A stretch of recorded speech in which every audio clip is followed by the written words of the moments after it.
देखिए, टॉपिक है transverse nature of EM wave. EM wave बोले तो इलेक्ट्रोमैग्नेटिक वेव। क्या हम प्रूव कराना चाहते हैं कि इलेक्ट्रोमैग्नेटिक वेव का नेचर कैसा होता है। तो हमने दो प्रकार की वेव पढ़ी है, एक लॉन्गिट्यूडनल वेव, ये मालूम होगा, और एक transverse wave.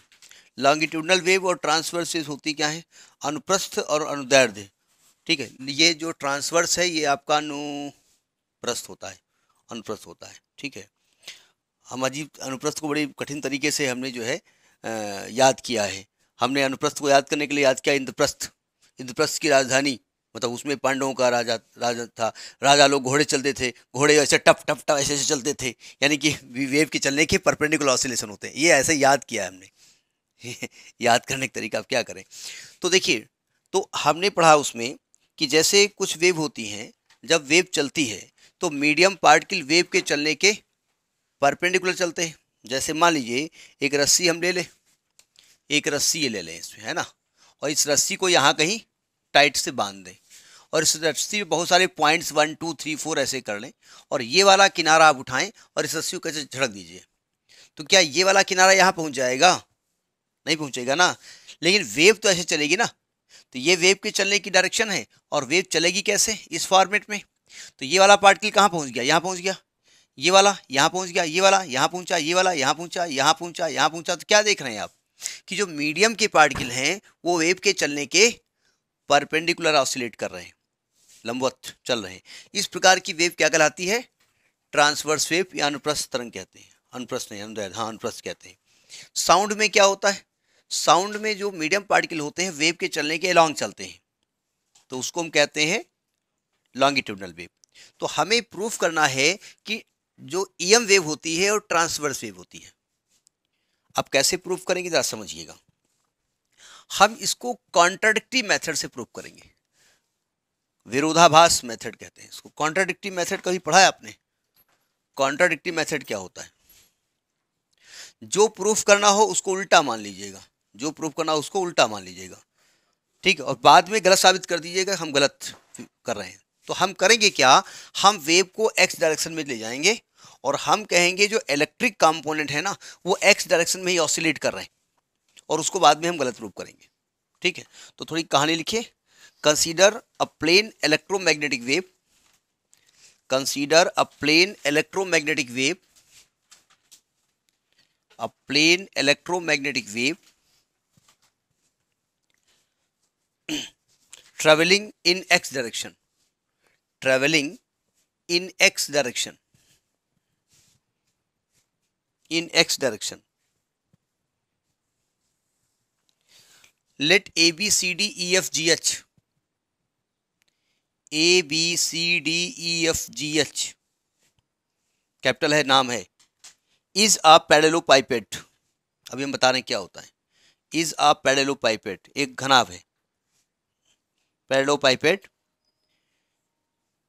and its sides are dx, dy and dz, and its sides are dx, dy and dz,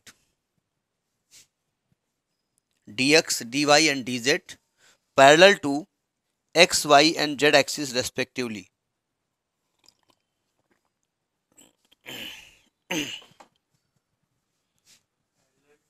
x, y, z, x, y and z axis respectively.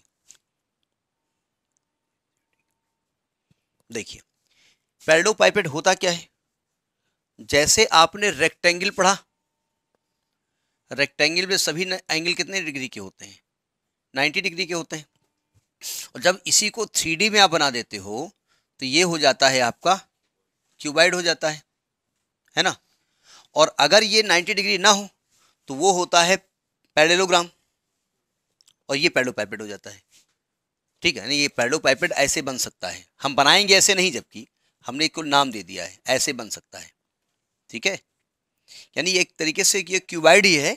Cuboid में सभी एंगल 90 डिग्री के होते हैं और यहाँ 90 डिग्री के नहीं होते, नहीं हो भी सकते हैं। तो ये पैरेललोपाइपेट है, ए बी सी डी एक पैरेललोपाइपेट है। ध्यान समझिएगा, थोड़ा टेक्निकल प्रूफ है, समझ में आए तो ठीक, नहीं आए तो कहूँ ठीक। ये एक पैरेललोपाइपेट है, हमने 90 डिग्री जानबूझ के बनाया है। ठीक है, थोड़ा सा अपनी को सेव करने के लिए प्रूफ थोड़ा सा आसान हो जाएगा। ठीक है, ये एक्स एक्सिस है, ये वाई एक्सिस है, ये जेड एक्सिस है। तो एक्स के अलॉन्ग जो इसकी साइड है उसकी लेंथ कितनी है dx, और वाई के अलॉन्ग जो साइड है उसकी लेंथ कितनी है dy, और जेड के अलॉन्ग जो है उसकी लेंथ कितनी है dz। तो जितनी भी वर्टिकल होंगी सब dy होंगी, जितनी भी हॉरिजॉन्टल होंगी सब dx होंगी, और जितनी भी स्लैंट होंगी जेड के पैरेलल वो सभी dz होंगी। ठीक है, इनका नाम हम अपनी कॉपी के हिसाब रखेंगे। ए बी सी डी ये वाला फेस है, ए बी सी डी, और E F G H, E F G H. ठीक है, अब देखो ध्यान से, ये पैरेललोपाइपेड नहीं चल रहा है। जब वेव चलती है तो आप जानते हैं कि वेव, अब आप नहीं जानते हैं लेकिन जान लीजिए, वेव फ्रंट ए को भी पढ़ाया नहीं गया है, आगे पढ़ाया जाएगा, क्योंकि अभी इनको यही इसीलिए गुस्सा आती है। जब आप वेव पढ़ा रहे हो, वेव फ्रंट यूज कर रहे हो, तो पहले वेव पढ़ा दीजिए। एक वेव फ्रंट होता है, वेव फ्रंट होता क्या है जरा समझिएगा, समझ में ना आए तो ना समझिएगा, जरूरत पड़ेगी नहीं यहाँ पर।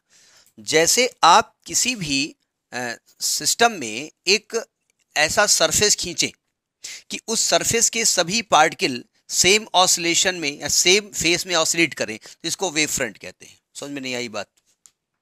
नहीं आई? नहीं आई तो नहीं आई, चलो नहीं, कोई बात नहीं। अब जरा देखिए, ऐसे हमने बोला, हमारी आवाज आप तक पहुंची कैसे? तो देखिए, हमने क्या किया, अपने मुंह के चारों ओर एक सरफेस खींचा। ठीक है, बोले बढ़िया है, खींच कैसे चिपका लो, बहुत बोलो तो पक पक पक पक, तो मुंह कम से कम बंद रही है। ऐसे सोच ही रहे होंगे। एक सरफेस खींचा, अब देखिए ये सरफेस है, और जैसे हमने कहा हो, तो क्या हुआ, ये वेव इससे टकराई और ये सरफेस ऑसिलेट करने लगा। अब देखिए, अगर इस सरफेस पे 50 पॉइंट ले लो तो सब 50 पॉइंट दूर जाएंगे, सब नजदीक आएंगे, सब दूर जाएंगे, सब नजदीक आएंगे। ठीक है, अब इस सरफेस से बगल में एक दूसरा सरफेस है, इसने क्या किया, अपनी एनर्जी इसको ट्रांसफर की, इसने इसको ट्रांसफर की, इस प्रकार से वेव फ्रंट आपकी तरफ बढ़ रहा है। यानी हमारे मुंह के आसपास की वेव नहीं पहुंच रही वहां, वो केवल पार्टिकल पहुंच रहा है। तो वेव फ्रंट वो सरफेस होता है जिस सरफेस पर जितने पार्टिकल होते हैं वो सेम फेज में ऑसिलेट करते हैं। लॉजिक समझ में आई? जैसे कभी समुद्र के किनारे आप गए हों तो समुद्र में एक वेव आती है, एक दीवार टाइप की पानी की आती है। कैसे आती है प्रैक्टिकली समझिएगा, वो दीवार को पीछे से कुछ वेव धक्का मार रही होंगी, वो दीवार पूरी वहां से नहीं आती, वो दूसरे को एनर्जी देती, तीसरे को देती, चौथी देती, वो दीवार में इधर बढ़ती है। तो ये जो दीवार है वो क्या है, वो वेव फ्रंट है। समझ में बात नहीं आई? तो यानी कि ये वेव ऐसे चल रही है। तो वेव चल कैसे रही होगी, देखो ये पूरा क्यूबाइड समझ लीजिए चल रहा है। जब क्यूबाइड यहां से चलना शुरू किया होगा तो एक सरफेस सामने इसके रहा होगा, उसको उसने धक्का मारा होगा, वो सरफेस आगे बढ़ता बढ़ता, यानी इस प्रकार से एक सरफेस, ये हमने ऐसे ही क्यों ड्रा कर रहे हैं, कोई मतलब इसका नहीं है, ये एक सरफेस ऐसे रहा होगा। ठीक है, तो जब वेव चली होगी यहां से तो ये सरफेस रहा होगा, पीछे से वेव ने धक्का मारा होगा तो ये सरफेस ऑसिलेट किया होगा, इस सरफेस के बगल में एक सरफेस रहा होगा, इसने उसको धक्का मारा होगा, इस प्रकार सरफेस आगे बढ़ रहा है। ठीक है, तो वेव किस डायरेक्शन में चल रही है, एक्स डायरेक्शन में चल रही है। यानी ये है direction of propagation of wave, direction of propagation of wave, EM wave. ठीक, अब हमको प्रूव करना है कि जो, इसको हटा दीजिएगा मतलब कंफ्यूज करेगा आपको बीच में, वैसे मेरी राइटिंग गंदी है, उसमें और गंदगी पैदा हो जाएगी। हमको प्रूफ ये करना है कि जो इलेक्ट्रिक वेक्टर्स हैं इसमें है, यानी मीडियम वेक्टर, मीडियम के पार्टिकल को चाहे इलेक्ट्रिक वेक्टर, वो इसके परपेंडिकुलर ऑसिलेट करते हैं। हमने कहा नहीं करते, हमने कहा इलेक्ट्रिक वेक्टर वाई और जेड डायरेक्शन में ऑसिलेट नहीं कर रहे हैं, वो एक्स डायरेक्शन में ऑसिलेट कर रहे हैं। तो कहानी लिखिए जरा ध्यान से, at right angle, at right side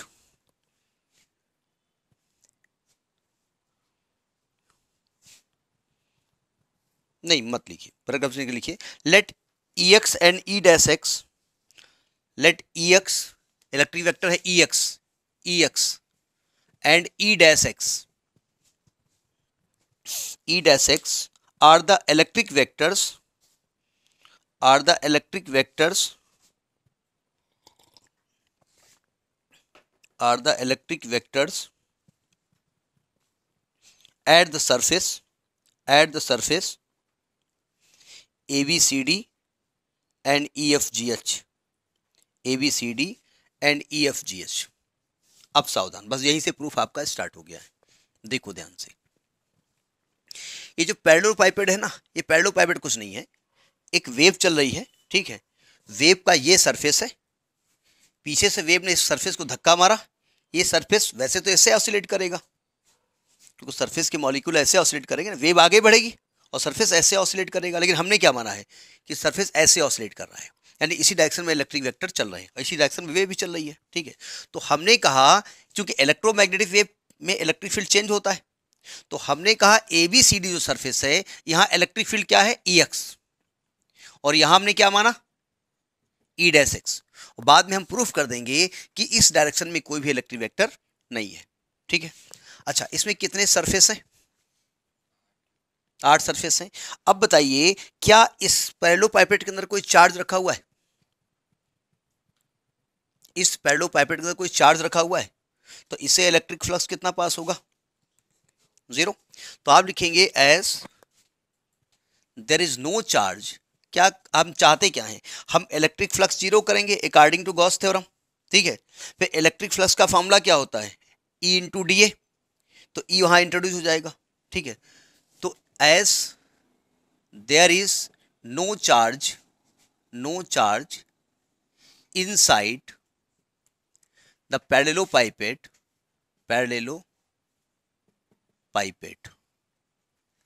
A B C D E F G H। So by Gauss theorem आपकी पढ़ी हुई है, बाई गॉस थ्योरम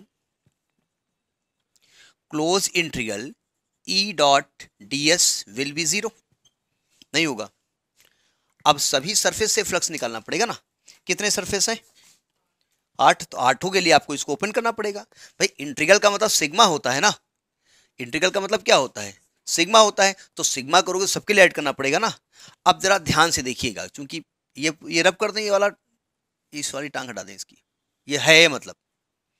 तो देखो इंटीग्रल, पहला सरफेस, अब जरा ध्यान समझिएगा, पहला हम ले रहे हैं ABCD, यहां क्या ले रहे हैं, ABCD EX डॉट ds लिख सकते हैं, A डॉट बी होता है, E डॉट ds होता है ना, प्लस सामने का सरफेस ले रहे हैं आप EFGH, इंटीग्रल EFGH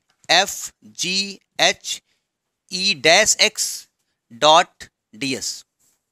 चूंकि यहां तो इलेक्ट्रिक फील्ड आपने मान लिया ना, E'(x), और सभी तो मालूम नहीं है आपको, तो केवल E लिखेंगे। ठीक है, या आप केवल E डॉट ds कर दीजिए, अभी कुछ मत करिए, E डॉट ds कर दीजिए अभी, इतने को। ठीक है, प्लस ऊपर का सरफेस का नाम क्या है, BCGF, integral BCGF E dot ds। हो गए 3 सरफेस, 3 में ही जगह भर गई। ये भी रब कर दें, direction of propagation of wave, plus नीचे का सरफेस क्या है, ADHE E डॉट ds, 4 हो गए, प्लस इंटीग्रल। अब कौन सा बचा, सामने वाला सरफेस क्या है, BFEA, यही तो होगा, BFEA E dot ds plus integral. इसके पीछे कौन सरफेस है, CGHD E डॉट ds बराबर 0। बात समझ में आई। आपने इलेक्ट्रिक फील्ड को किधर माना है, अलोंग x एक्सिस। ठीक, अब जरा सावधान, इंटीग्रल। अब जरा ABCD सरफेस देखो जरा, ये ABCD सरफेस है, ABCD में एरिया वेक्टर और इलेक्ट्रिक फील्ड के बीच एंगल कितना है, ध्यान से पढ़िएगा। एरिया वेक्टर, ये सरफेस है ना ABCD, इसका एरिया वेक्टर, एक मिनट, ये dy है, एरिया वेक्टर हमेशा सरफेस के नॉर्मली आउटवर्ड होता है, यानी कि एरिया वेक्टर इधर आएगा ना आपका, ds नहीं आएगा, ये आएगा ना, तो कितना 180, और E कितना आपने माना है, EX ds cos 180, तो इसको माइनस EX ds ले सकते हैं पक्का, यानी इसको ले सकते हैं माइनस EX ds। ठीक, प्लस यहां पे आइए EFGH में, देखिए EFGH में ये एरिया वेक्टर है आपका ds। ठीक है, और यही इलेक्ट्रिक फील्ड है, एंगल कितना है, 0 डिग्री, तो ये हो जाएगा आपका E'(x) इंटू ds प्लस। अच्छा जरा ऊपर का सरफेस देखिए, ऊपर का सरफेस ये है ना, इसका एरिया वेक्टर किधर होगा, ऊपर की ओर होगा, और इलेक्ट्रिक फील्ड किधर की ओर है, एक्स के अलांग, एंगल कितना होगा, तो यहाँ वैल्यू कितनी हो जाएगी, 0। डाउन में देखिए, इसमें एरिया वेक्टर नीचे की तरफ 90, 0। ये सरफेस ऐसे है ना, एरिया वेक्टर बाहर की तरफ तो 90, पीछे वाले पे 90, तो all the value will be 0। उसको लिख देंगे because this surface, this surface, this surface, this surface, the area vector is perpendicular to the electric field, so E dot D S will be 0। तो ये वैल्यू 0 आ गई ना, इतनी नहीं समझे, ये तो 0 हो जाएगी पूरी। नोट करिए, इसको समझ के करिएगा, टफ नहीं है, बस बहुत टेक्निकल, बस इसमें पॉइंट टेक्निकल है, बस नोट करिए। अब देखिए, अच्छा इसमें कंफ्यूज मत होइएगा, कुछ बुक्स में इन्होंने वेक्टर कॉन्सेप्ट लगा दिया। भाई ई एक्स किस डायरेक्शन में है, आई डायरेक्शन में है ना, तो इन्होंने लिख दिया ई एक्स, क्योंकि यहाँ वेक्टर है तो लिख दिया ई एक्स आई कैप डॉट, और ये इस डायरेक्शन में है माइनस आई डायरेक्शन में, तो इसका एरिया करके माइनस आई से मल्टीप्लाई कर दिया। तो ऐसे लिखो चाहे वैसे लिखो, हमने cos 180 कर दिया, ठीक है। अब जरा देखो ध्यान से, इंटीग्रल माइनस ई एक्स, इस सरफेस का एरिया क्या होगा, लेंथ हो गई डी वाई, ब्रेथ हो गई डी जेड, तो D Y into D Z हो जाएगा, इंटीग्रल खत्म हो जाएगा ना। अब भाई वैल्यू रख देना आपने उठा करके, तो इंटीग्रल काम खत्म हो गया। और प्लस ये है ई डैश एक्स, और इसका एरिया कितना हो, ये भी यही होगा, D Y D Z is equal to 0। यहाँ से कॉमन क्या दिख रहा है, D Y D Z common है ना, तो यानी ये आएगा E dash X minus E X into D Y into D Z is equal to 0 आया। अब जरा ध्यान से समझिएगा, नोट कर लिया इसको, दो चीज का मल्टीप्लाई 0 कब होता है, देखिए ध्यान से, यानी कि this product is 0, either this is 0 और this is 0, this can not be 0। तो आप लिखेंगे as D Y into D Z is not equal to 0। बोले क्यों, अरे भैया एरिया 0 करोगे तो किसको मूव कराओगे तुम, पेड़ बाय पेड़ बनेगा। इसका मतलब क्या हुआ, so E dash X minus E X is equal to 0। अब बताइए, दो चीज का डिफरेंस 0 कब होता है, या तो दोनों चीजें इक्वल हो या दोनों चीजें अलग अलग 0 हो। मतलब this is possible, this is possible, दो पॉसिबिलिटी है ना, कब, इधर E dash X equal to E X हो जाए, या E dash X equal to E X is equal to 0 हो जाए। या तो दोनों इक्वल हो या दोनों ऐसे ना लिखिए, E dash X is equal to 0 and E X is equal to 0, equal कर देंगे तो फिर कंफ्यूज हो जाएंगे आप।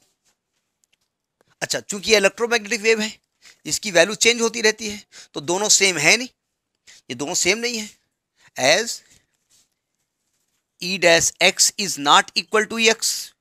इसका मतलब क्या होता है, सो क्या प्रूफ हुआ कि ई एक्स बराबर 0 एंड ई डैश एक्स बराबर 0, यानी कि एक्स डायरेक्शन में इलेक्ट्रिक वेक्टर का कंपोनेंट 0 है, और वेव तो चल रही है, तो इसका मतलब ये कंपोनेंट किधर होगा, वाई होगा या जेड होगा।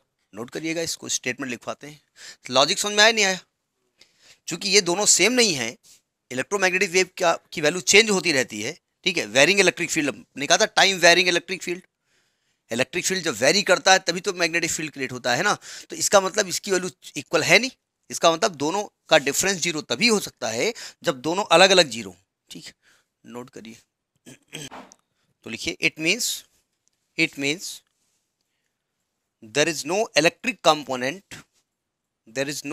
component along x-axis,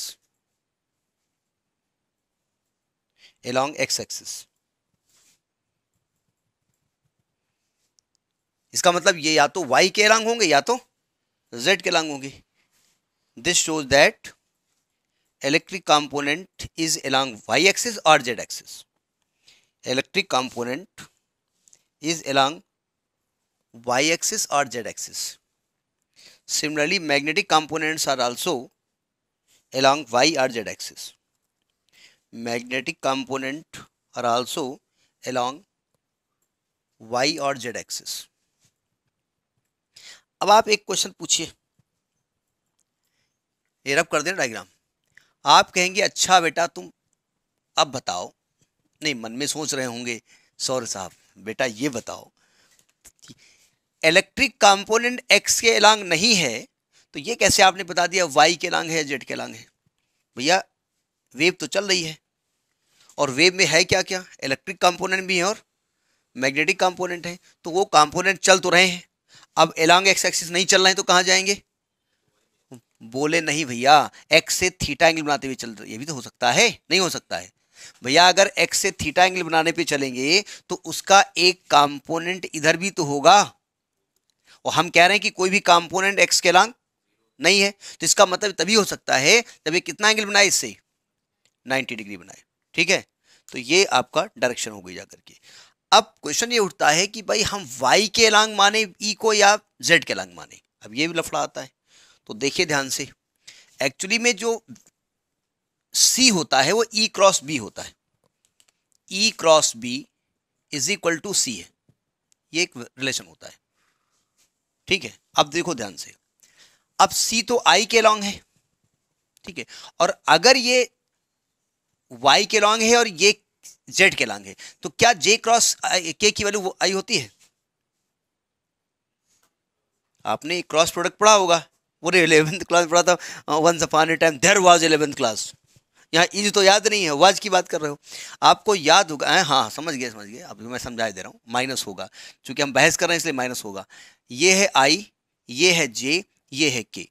cross product कहता है अगर एरो के डायरेक्शन में चलते हो, जे क्रॉस आई गिव्स यू आई, के क्रॉस आई गिव्स यू जे, तो आई जे क्रॉस के क्या देगा, पॉजिटिव देगा ना। अगर आपने इलेक्ट्रिक कंपोनेंट मान लिया वाई के लॉन्ग, सॉरी जेड के लॉन्ग, तो ये के क्रॉस आई हो जाएगा, एक के क्रॉस जे हो जाएगा ना, तो वैल्यू क्या हो जाएगी, माइनस आई, यानी आपकी वेव जो होगी वो निगेटिव एक्स डायरेक्शन में चलेगी।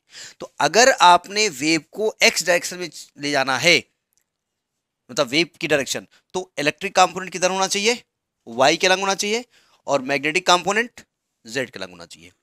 समझ में बात नहीं आई है।